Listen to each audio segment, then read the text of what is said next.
இப்போ வந்து நான் கறிவேப்பிலை டீ போட போகிறேன். அதுக்கு வந்து 2 பல் இஞ்சி, கிராம்பு வந்து ஒரு 3 எடுத்துக்கோங்க. அப்புறம் கறிவேப்பிலை இலை வந்து ஒரு 5 இல்லைன்னா 6 எடுத்துக்கோங்க. கொத்தமல்லி வந்து 1 ஸ்பூன். இது எல்லாத்தையும் நல்லா வந்து ட்ரையாக ரோஸ்ட் பண்ணிக்கோங்க. ஒரு நிமிஷம் நீங்கள் வந்து இதை நல்லா ரோஸ்ட் பண்ணால் போதும். அதுக்கப்புறம் இதை வந்து நல்லா வந்து நம்ம வந்து பவுடராக அரைச்சிக்கணும். ரொம்ப பவுடர் வேணாம், ஓரளவுக்கு வந்து நம்ம அரைச்சிக்கணும். எப்படி அரைக்கணும்னு காமிக்கிறேன். அதுக்கப்புறம் சுடுதண்ணியில் வந்து இப்போ அரைச்சி வச்ச அந்த பொடியை வந்து நம்ம வந்து போடுறோம். இந்த அளவுக்கு அரைச்சா போதும். இதை வந்து நல்லா கொதிக்க விடுங்க.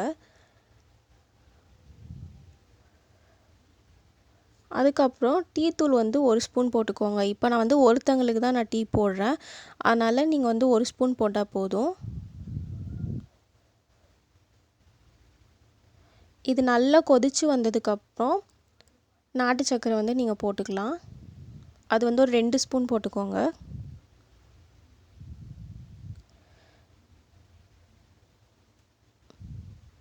நீங்கள் ஒயிட் சுகர் கூட போடலாம், பட் ஆனால் நாட்டு சர்க்கரை தான் ரொம்ப நல்லது, அதனால நீங்கள் இதுவே யூஸ் பண்ணிக்கோங்க. அதுக்கப்புறம் பால் வந்து ஒரு டம்ளர் நான் வந்து எடுத்திருக்கேன். நல்லா கொதிக்க விடுங்க.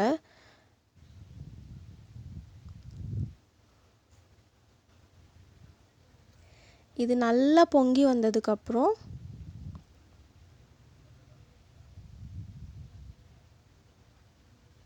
வடிகட்டினீங்கன்னா கறிவேப்பிலை டீ வந்து ரெடி ஆகிடும். நார்மலாக நீங்கள் குடிக்கிற டீயை விட இது ரொம்பவே வந்து டேஸ்டியாக இருக்கும்.